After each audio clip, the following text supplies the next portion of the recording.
जय परमेश्वर देवता लोगों। पेज नंबर 242 से जनहित में जारी है। साध अनूपदास महाराज लिखी किताब जगदितकारणी। यह जगदितकारणी जिसको श्री अनूपदास प्रिंटिंग प्रेस जावनी एडमबुरा में साहब के प्रसिद्ध किया। तारीख 17 अप्रैल सन 1909 जावसास विधि 12 सवत 1965। परमात्मा ने नाम। जय परमेश्वर। हजार हजार शुक्र उस ज्योति स्वरूप निरंजन निराकार का है कि जिसने जमीन व आसमान को बनाया और तमाम सृष्टि को पैदा किया, परंतु उसकी कारीगरी का भेद किसी पर जाहिर नहीं हुआ कि क्या भेद है। फिर मेरी जबान से ईश्वर परमात्मा की तारीफ अदा नहीं हो सकती। और दूसरा मजमून बदर समुद्र के सो कलम से लिखा जाता कि जो जो करतब मैंने इन सौदागर महाजनान के देखे वो अजब तरह के नजर आए, जिससे मुझ गरीब साध अनूपदास को तमाम जान के हिंदू मुसलमान और साध संत और पंडित फकीर और मुल्कों के राजा महाराजा और सातों आठों और सब विलायतों के बादशाह और दीगर अंग्रेज वगैरह की खिदमत हाथ जोड़कर अर्ज करना लाजिम आया कि जिसको जादूशाला और राक्षस विद्या और काफिर विद्या और इंद्रजाल कहते हैं, वो एक किस्म का पाप है कि जिस तरह से रावण ने चलाया था और मैं और मौत को कब्जे में कर ली थी, पाप के सबब से यानी होम करा करा के बुद्धि भी भ्रष्ट कर दी थी। इंद्रजाल के पाप से और काल वगैरह पड़ा करके लक्ष्मी अपने काबू में करके लंका में ले गया था, और उसी तरह से हिन्नाकंज राजा ने भी चलाया था, और उसी तरह से कंस राजा ने भी चलाया था, और उसी तरह से कारून बादशाह ने भी चलाया था। और रावण हिरणाकंस कंस कारून वगैरह की तरह से बल राजा के बाद से इन सौदागर महाजनान ने भी राक्षस विद्या का बाप चलाया है। सो इन बनियों ने भी मैं को और मौत को सारे कर लिए और बुद्धि भी भ्रष्ट कर दी। तो भाइयों, ये साध अनूपदास महाराज पूरे विश्व को अर्ज कर रहे हैं, हाथ जोड़ के अपील कर रहे हैं, मेरे भाई आज जो दुनिया में बुरा हो रहा है उसके जिम्मेदार कौन है, और ये बुराई कैसे मिटेगी, ये पाप कैसे मिटेगा, और जो भी दुख हो रहा है उस दुखों का निवारण क्या है। तो भाइयों, ये अनूपदास जी महाराज ने किताब जगदितकारणी लिखी है उस परमेश्वर के लेके जिसने ये सृष्टि बनाई है, उस परमेश्वर के लेके ये किताब लिखी है। और अनूपदास जी महाराज ने जो इस कुदरत को खंडित कर रहे हैं, कुदरत के बगीचे को बिगाड़ने वालों के बारे में लिखी है भाइयों मेरे, और वो आज हिंदुस्तान में धर्मात्मा बन के बैठे हैं, जिसको वो आज हिंदुस्तान में धर्मात्मा बन के बैठे हैं, उनकी पहचान करनी पड़ेगी भाई। जब तक उनका खात्मा नहीं होगा ये पाप कभी नहीं मिटेगा।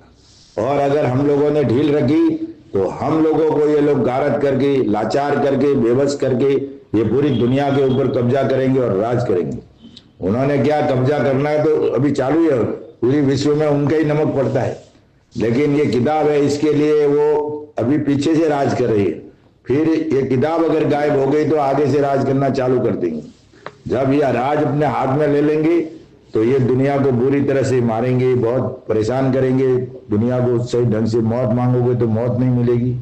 तो भाइयों, ये किताब जगदितकारणी इसलिए बनाई है, इस कलयुग, ये कलयुग नहीं कल्लु काल है, और ये कलयुग का खात्मा करने के लिए किताब जगदितकारणी है। और इस कलयुग का खात्मा ये सिर्फ किताब के जरिए ही हो सकता है, बाकी दुनिया में कोई इस कलयुग का खात्मा नहीं कर सकता।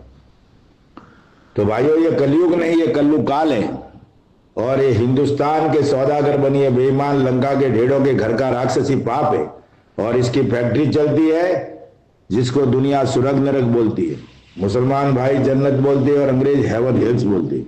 वहां पे इनकी फैक्ट्री चलती है, और हम लोगों को बरगला दिया है कि वहां मालिक सजा देता है, सुरग नरक में मालिक सजा देता है, जन्नत में 72 हुरे मिलती है, हेवन हिल्स में सुख प्राप्त होता है।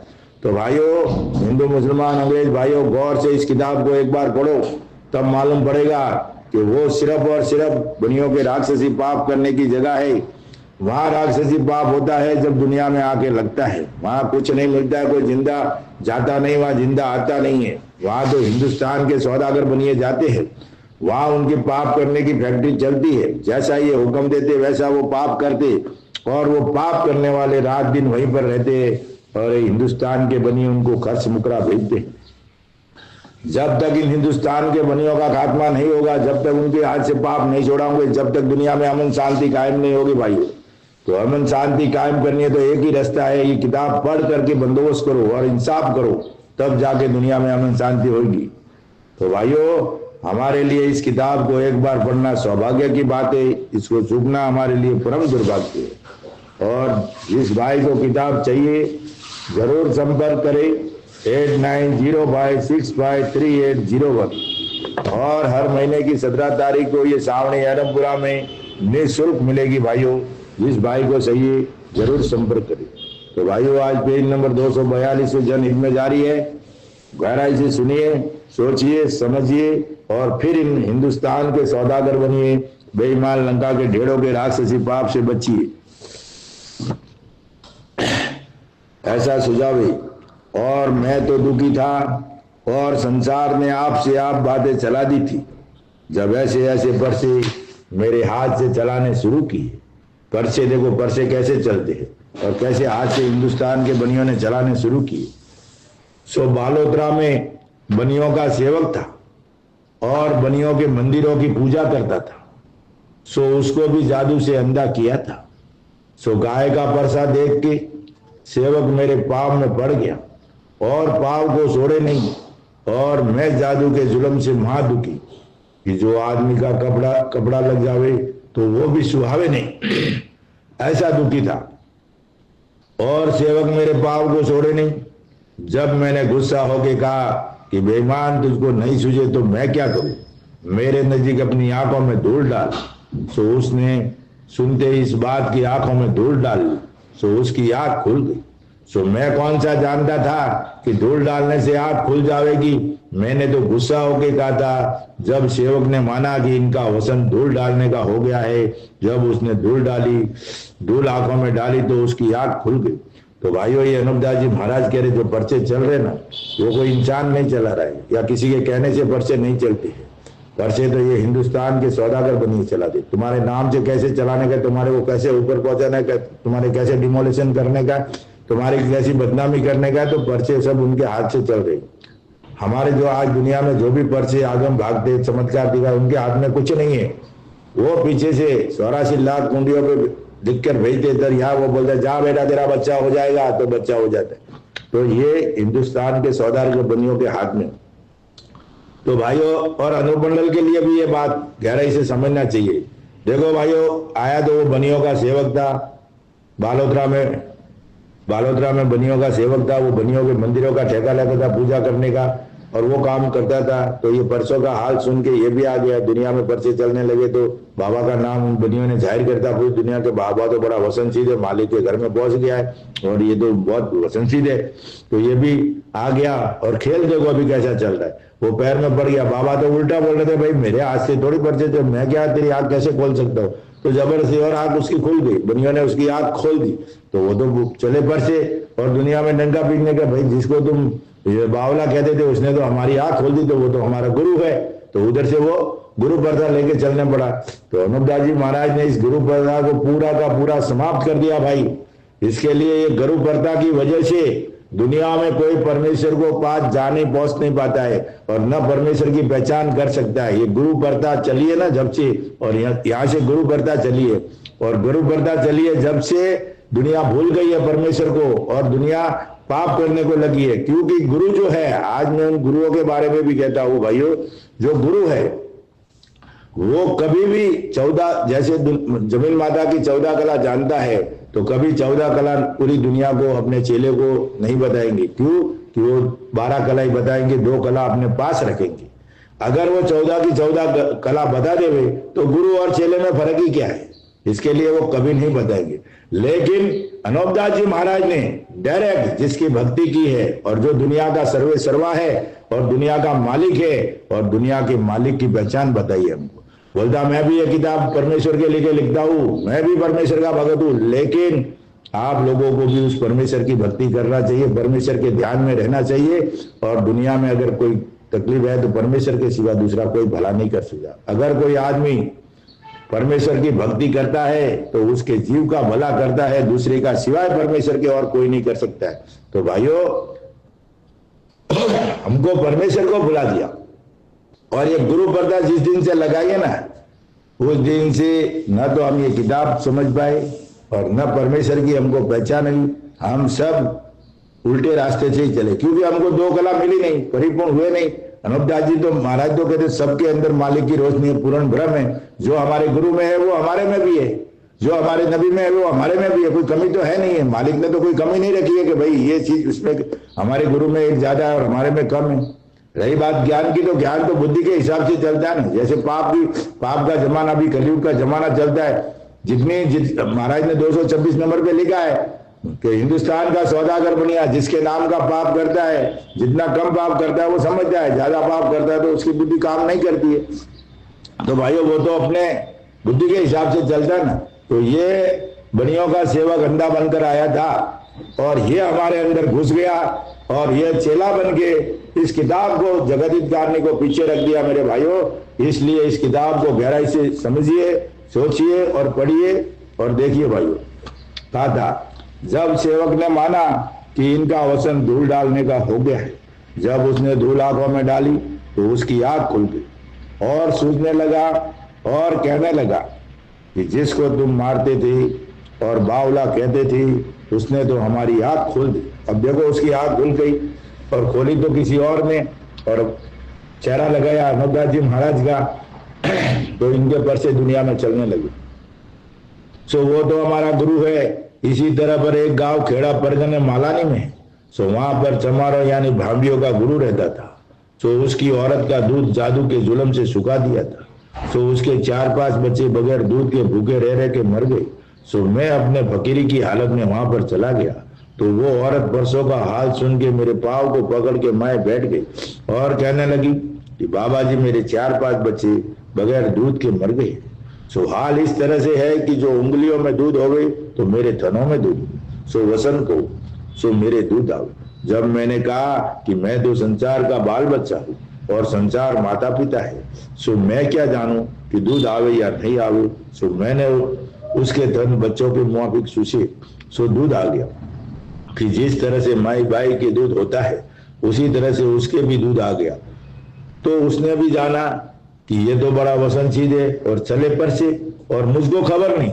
अब अनूपदास जी महाराज भी खबर, वो तो अलग बात है, लेकिन उनके नाम से जो ये पर्चे चल रहे थे वो हिंदुस्तान का सौदागर बनिया चला था। ये पर्चे जो हो रहे थे, चमत्कार जो हो रहा था, वो अनूपदास जी महाराज नहीं करते। इस पर्चों को अनूपदास जी महाराज दुनिया के सामने दिखा रहे थे, देखो ये मेरे नाम से कैसे करते, और आगे आगे रावण, कंस, कारण वगैरह कैसे जाल में फंस गए इनके जाल में। इसके लिए वो पूरी दुनिया को सामने दिखा रहे थे कि ऐसे ऐसे लोग फंस गए, अच्छे अच्छे लोग फंस गए। तो अनूपदास जी महाराज अच्छी तरह से आपको समझा रहे। सो उसके दूध आ गया तो उसने भी जाना ये तो बड़ा वसन चीज है और सले पर से, और मुझको खबर नहीं। और फिर गांव पादरू इलाके सिवाना में जो है, उस जगह जो मैं गया तो क्या देखता हूँ कि मर्द और बाल बच्चे कुएं के हौज में स्नान कर रही और तेल मेट और साबुन दे रही, और गाय भैंस खेली में पानी पीती है। सो मैंने ये काम देख के बाल बच्चों को और मर्दों को स्नान करने से मने कर दिया। सो मेरे कहने से बाल बच्चे और दूसरे आदमी तो हट गए, और ठाकुर का आदमी नहीं हटा। जब दूसरे लोग और बाल बच्चे कहने लगे कि ये बाबा तो बड़ा वसनशील है और बावला सा दिखता है, सो बाला सा दिखता है, सो ये मने करता है, सो हम तो नहीं नहाते। जब उस ठाकुर के आदमी ने कहा कि ऐसे बावले साधु तो बहुत फिरते हैं, हम तो नहावेंगे। इस पागल के कहने से हम क्यों रुक जाए? क्या बोला? इस पागल के कहने से हम क्यों रुक जावे? जब मैंने कहा कि तुम मत नहाओ और मैं लड़ने लगा तो ठाकुर का आदमी मुझ पर गुस्सा होकर कहने लगा, जब मैं डरा कि मुझको मारेगा। जब मैंने खेली के सर मारा और खेली से सर फोड़ के दूसरे गांव चला गया, और ठाकुर का आदमी स्नान करता रहा। जब वो बाहर निकला तो कोड़ी हो गया। और उसको बड़ा रोग हो गया। जब मैंने ठाकुर के आदमी को रोज में नहाने से मना किया कि इसमें मत नहाया करो क्योंकि इसमें गाय वगैरह पानी पीती है, इस वजह से मना किया था, तो ठाकुर तक और रैयत तक कोई उस रोज से होश के अंदर नहीं नहाते, तो उसकी बुद्धि भ्रष्ट करके जादू से मुनियों ने नलाया और जादू से बड़ा रोग कर दिया। जब उसने साध अनूपदास के नाम की प्रसाद बोली और कहा कि अब मैं कभी भूल के भी इस होज में स्नान नहीं करूंगा, मेरा ये गुनाह माफ करो, तो उसके नाम का पाप 84 लाख कुंडियों के ऊपर करना छोड़ दिया, तो वो अच्छा हो गया। अब बताओ भाइयों, उधर वो खेली में नहा रहे थे, कुएं की खेली में नहा रहे थे, होज में नहा रहे थे, तो ये साबुन मैल दे रहे, तो गाय वगैरह पानी पीती थी, तो सब तो निकल गए बात सुन के, लेकिन एक अड़ियल था ठाकुर का आदमी, वो जबरदस्ती नहाता रहा और बाद में कोड़ी हो गया। तो ये सब दुनिया के सामने खेला है, एक जात का कर्तव्य है, कैसे दिखा रहे अनूपदास जी महाराज ने जो जो घटना घटी है पूरी विस्तृत से लोगों को इंसानियत के तौर पर, यानी जो दुनिया में चल रही है वो अच्छी तरह से आपको समझा दिया। अनूपदास जी महाराज तो ऐसे भी आपको बोल देते, लेकिन दुनिया उस बात को नहीं मानती थी कि भाई दुनिया कैसे मानेगी मेरे कहने से कि आप में इतना क्या पावर है, आप कैसे बता सकते हो। तो ये दुनिया को दिखाने के लिए अनूपदास जी महाराज ने पूरा का पूरा हिंदुस्तान के सौदागर बनियों के, लंका के ढेरों का राक्षसी पाप कैसे चलता है, चमत्कार कैसे होते, वर्षे कैसे होते हैं, ये सब आपको पूरी आपकी नजरों के सामने दिखाया और कलमबद्ध किया, तब जाके उनका पाप पकड़ा है भाइयों, वरना ऐसे ही बोल देते तो दुनिया को समझ में नहीं आता। तो भाइयों इसके ऊपर गौर करो। अनूपदास जी महाराज ने उनके कर्तव्य पाप को अच्छी तरह से सबूत के तौर पर, और किताब जगत हित का इसका सबूत है, तो अच्छी तरह से आपको समझाया, तो अच्छी तरह से समझो कि किताब क्या कहती है। तो वो अच्छा हो गया और मेरे को खबर नहीं, और बाबा को इस बात की खबर नहीं, और मेरे नाम का दुनिया में परसा सुझावे। अब बाबा इधर जाते परसा उधर सुझावे, लोग आते मिलने को हर की, तो बाबा बड़ा वसंती थे, तो बाबा को परसों में डाल दिया, 10-12 साल परसे चले। लेकिन बाबा उन परसों के चक्कर में नहीं आए। जो भी आज दुनिया में साधु बनता है ना, तो वो सिद्धि में आ जाता है। जैसे बोला कि जा तेरा ये हो जाएगा, जा तेरा भला हो जाएगा, तेरे कहने से उलट पुलट हो जाएगा, तेरे कहने से वो हो जाएगा, तो वो अपने आप को अभिमान में आ जाता है और बोलता मेरे हाथ से तो पर्चे चला है। तो बनिए क्या करते, उसको भटकाने तक पर्चे उसके हाथ के चलते, 1 साल 2 साल 5 साल ऐसा उनको रखते, फिर उसका टाइम पीरियड खराब खत्म हो जाता है और उसकी पावर खलास हो जाती है, उधर रास्ते से भटक जाता है, फिर उसको उसके हाथ से पर्चे चलाने बंद कर देते। तो लोग कहते हैं ना कि पहले तो इसमें बहुत पावर था, अब इसके पर्चे नहीं चलते, अब इसमें कुछ दम नहीं रहा, ऐसी करके बातें करती। तो ये सब हिंदुस्तान के बनियों के हाथ में, पर्चा चलाना, आगम भागना, और ब्राह्मणों के हाथ में कुछ नहीं है, टीपने देखने वाले, वास्तु शास्त्र करने वालों के हाथ में कुछ नहीं है भाइयों, और बोबा घूमने वाले, डाकन भूत निकालने वाले, उनके हाथ में कुछ नहीं है। सिर्फ है तो हिंदुस्तान के सौदागर बनियों के हाथ में है। जैसे कठपुतली नाचती है, उसको नचाने वाला कौन रहता है? हम तो सिर्फ देख रहे हैं कि कठपुतली नाच रही है, लेकिन उसको नचाने वाला कोई और है। तो जितने भी जादू के चमत्कार हो रहे, पर्चा, आगम भागना, भविष्यवाणी करना, टिप्पणों के माध्यम से वास्तु शास्त्र जो भी हो रहा है, ये सब बेचारे करने वाले भोपोजी, भावाने, घूमना फिरना, भूत प्रेत वगैरह का निकालना, ये जितने भी दुनिया में कुर्तियां है, ये हिंदुस्तान के सौदागर बनियों के राक्षसी पाप से चलती है, और मिटाते भी वही है और कराते भी वही है। एक आदमी बीच में एक मोहरा बन के खड़ा है, उसको मालूम नहीं कि कौन कर रहा है। वो तो अपनी देवी और भक्ति ऐसी साधना करता ना कि मैं देवी की साधना की थी, इसके लिए देवी ने ठीक किया। ऐसा नहीं होता भाइयों, जादू एक गलत तौर पे चलता है और उसके पीछे हिंदुस्तान की सौदागर बनी है बेईमान लंका के ढेरों से होता है।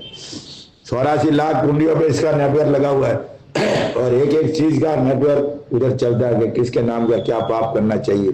जिसके नाम का पाप करे उसका बुरा होता है, जिसके नाम का पाप नहीं करे उसका बुरा नहीं होता। आपको अगर ऊपर मुझे बुलंदियों पे भेजना तो भी वो हिंदुस्तान का बनिया भेजता है, और डिमोलेशन करना है तो वो भी हिंदुस्तान का बनिया करता है।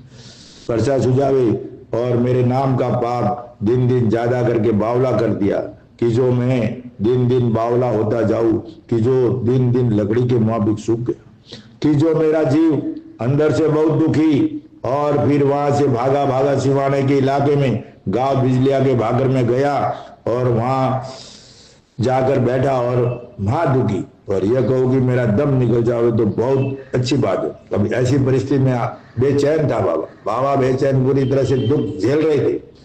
दुख इसलिए झेल रहे थे कि उनको वो पाप पकड़ना था मजबूती के साथ, ताकि कभी वापस दोबारा यानी कोई विचलित नहीं कर सके। इसके लिए बाबा ने 12 साल इतने दुख देके, इतने उनको जाल में परेशान किया कि एकदम बेचैन कर दिया।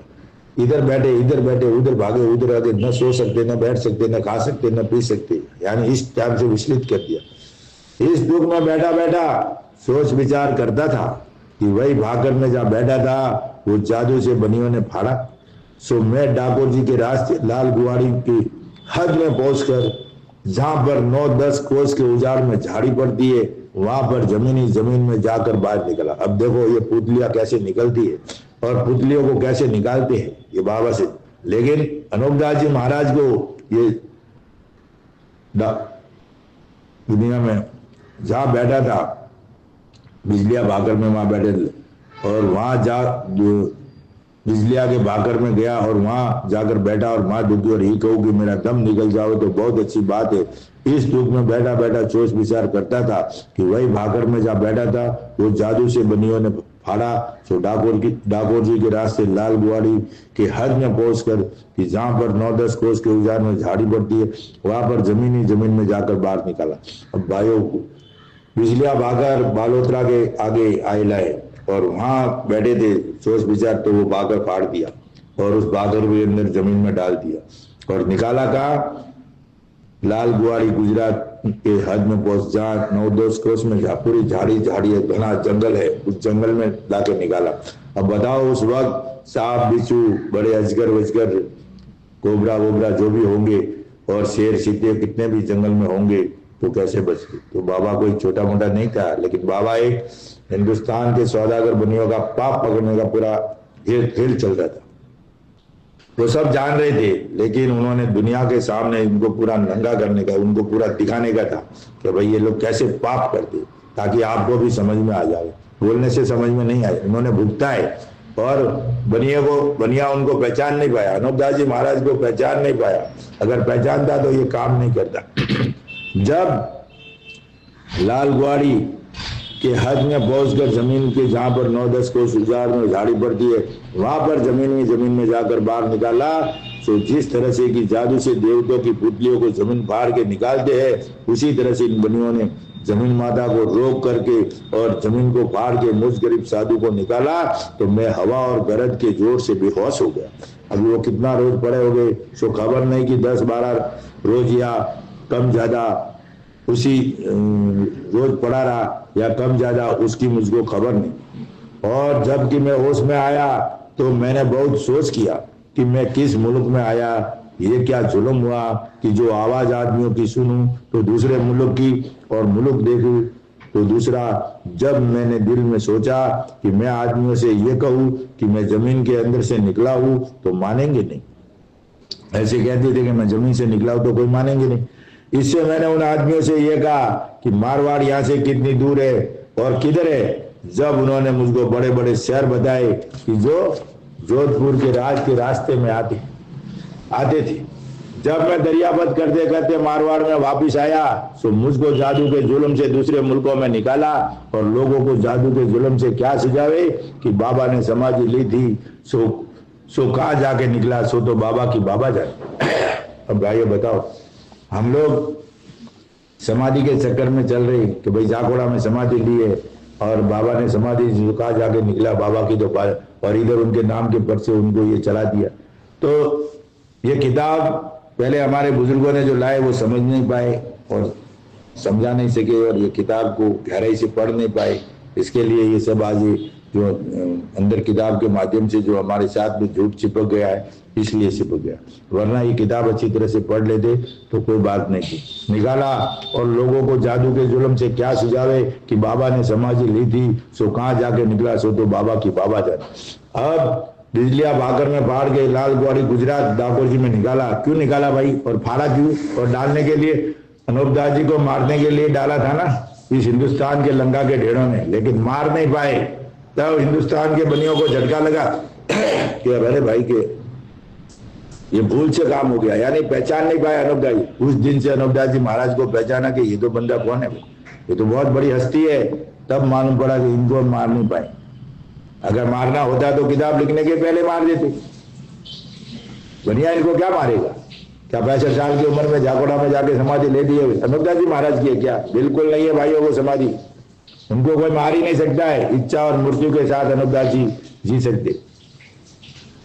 और मैं तो जादू के जुल्म से महादुखी, और ऐसा चाहूं कि जीव निकल जावे तो अच्छा हो, और दुनिया को जादू के जुल्म से ऐसा सुझावे कि सिद्ध हो गया है। परंतु मैं लाल गुवाली की तरफ से वापस आते वक्त गांव सोटीला इलाके पाली में आया और वहां पर बैठा, और मेरे नाम के पर्चे तो पहले से पुकारते थे कि ठाकुर का आदमी आया। ठाकुर का आदमी अपनी औरत समेत मेरे पास आया, और उसकी औरत ने मेरे पाप पकड़ ली, और उस आदमी की और उस औरत की कोई बाल बच्चा जादू के जुल्म से नहीं हुआ था, और शादी किए हुए को भी 20 या 30 बरस हो गए थे। सो माई बाई के पेट में रोग कर देते हैं, जिससे बेऔलाद रह जाते हैं। सो जब उस आदमी को और उसकी औरत को मेरे आने की खबर सोटीला में हुई, तो ठाकुर का आदमी अपनी औरत समेत मेरे पास आया और मेरे पाप पकड़े और छोड़े नहीं। जब मैंने गुस्सा होके उन दोनों से कहा कि हम तुमको क्या दे, हमारे पास बेटा कहां से आया जो देवे, तुम चले जाओ, सो वो नहीं गई और पाप पकड़े हुए बैठे रही।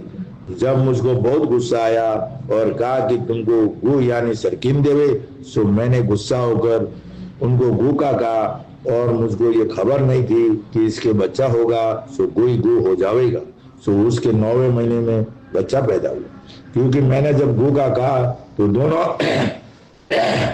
औरत मर्द ये सोचे कि महाराज का वचन हो गया, सो घर में बेटा बेटी होंगे, सो गुई गु हो जाएगा, महाराज के पाप छोड़ दो। सो ये ख्याल करके पाप को छोड़ दिए। सो फिर तो उसके दिल में सिद्धाई जम गई। सो वो भी ये कहने लगा कि बाबा वसंत सीधे, क्योंकि हमारे को गु का नाम लिया था, सो हमारे बेटा हो गया। सो इन बनियों ने माई बाई के नाम का पाप छोड़ दिया। सो उसके पेट में जो रोग थे वो मिट गए, सो उसके बेटा हो गया और फिर बच्चे होने लगे। सो आप लोगों को अब अनूप दास जी महाराज आपको बता रहे पूरा विस्तार से ये जो खेल खेला ना, सो आप लोगों को और सब लोगों को इस बात की खबर देता हूँ कि ईश्वर ने किसी को सज्जन में बेऔलाद नहीं रखा है, क्योंकि सज्जन में सबकी औलाद होती थी। क्योंकि परमेश्वर ने आदमी के हाथ ये बातें नहीं रखी है बेटा बेटी वगैरह देने की। ये तो जिस दिन से राक्षसी पाप चला है उस दिन से बेऔलाद किसी किसी को रख देते हैं, और जिस किसी को बेऔलाद रखा हो और उसके नाम का पाप छोड़ देवे तो उसके औलाद हो जावे। तो भाइयों, जिसको भी औलाद, जो भी रोग बीमारी, जो भी चमत्कार पर्चा खेल, ये सब हिंदुस्तान के बनियों के हाथ में है। कोई दुनिया में इंसान जो आपको बता रहा है वो कुछ भी नहीं कर सकता है, उसके हाथ में कुछ नहीं है। ये अनूप दास जी महाराज आपको दिखा रहे हैं कि दुनिया में कैसा खेल चल रहा है, जबकि अनूप दास जी महाराज तो परिपूर्ण है, वो परमेश्वर से भी कोई कम नहीं है। लेकिन परमेश्वर नहीं, परमेश्वर ने बनाए हुए अवतार है। तो कहने का मतलब भाइयों ये है कि आपको ये पूरे अनूप दास जी महाराज वो पिक्चर दिखा रहे कि पाप कैसे चल रहा है और हिंदुस्तान के सौदागर बनिए कैसे पाप करते हैं, कैसे मिटाते हैं, कैसे सामने वाले को परेशान करते हैं पाप से। तो ये ऐसे चमत्कार, ऐसे आगम भागना, वास्तुशास्त्र जो भी दुनिया में चल रहा है वो सब इस हिसाब से होता है। तो ये जो चमत्कार, ये पर्चा, ये भविष्यवाणी जो भी होती है, ये 84 लाख कुंडियों के ऊपर पाप करते, और हमारे पीछे इनका नेटवर्क लगा हुआ है। कितने भी करोड़ 18 पदम भोज का भी लेखा जोखा अनूप दास जी महाराज ने लिखा है। तो आज तो पूरी दुनिया की जनसंख्या 7 अरब है, तो आज तो और भी कम है जनसंख्या। 18 पदम के जमाने में भी उसका लेखा जोखा ये लोग रखते थे, तो आज तो कुछ भी नहीं है। तो भाइयों, इनके पास एक एक इंसान का लेखा जोखा है, पैदा होने से मरण तक। ये हिंदुस्तान के बनियों का नेटवर्क है, और जैसे सीसीटीवी कैसे चलता है उस हिसाब से हर एक के पीछे पैदा होते, उनके पीछे उनको जिंदा रखना, मारना, बीमार करना, रोग बीमारी पैदा करना, हर चीज से कैसे किस तरह से ये करना, तो ये सब उनके हाथ में है। इसलिए भाइयों, इससे छुटकारा पाने के लिए ये साधन दास महाराज जी की किताब जगदीत कारणी एक बार जरूर पढ़े मेरे भाइयों। जब तक आप पढ़ोगे नहीं, जब तक इस कलयुग की दुनिया का आपको पता नहीं चलेगा, ये कलयुग है क्या, कलयुग चलता कैसे है, कलयुग को चला कौन रहा है और कलयुग के मालिक कौन है। तो भाइयों, ये कलयुग के मालिक हिंदुस्तान के सौदागर बनिए बेईमान, लंका के ढेरों के घर का राक्षसी पाप है। और ये कलयुग नहीं, कलयुग काल है। और ये हिंदुस्तान के सौदागर बनियों के घर का राक्षसी पाप है। और जो चाहते हैं वो इस पाप की वजह से करते हैं और उनकी फैक्ट्री चलती है भाइयों, जिसको दुनिया स्वर्ग नरक बोलती है, मुसलमान भाई जन्नत बोलते हैं और अंग्रेज हेवन हिल्स बोलते हैं। वहां इनकी फैक्ट्री चलती है। जब दुनिया को आके वो पाप लगता है तो भाइयों, इस किताब को पढ़ना हमारे लिए सुअवसर और सौभाग्य की बात है। इसको चूकना हमारे लिए परम दुर्भाग्य है। कल से जारी होगी पेज नंबर 245। आपका दिन शुभ रहे। जय परमेश्वर, जय परमेश्वर, जय परमेश्वर।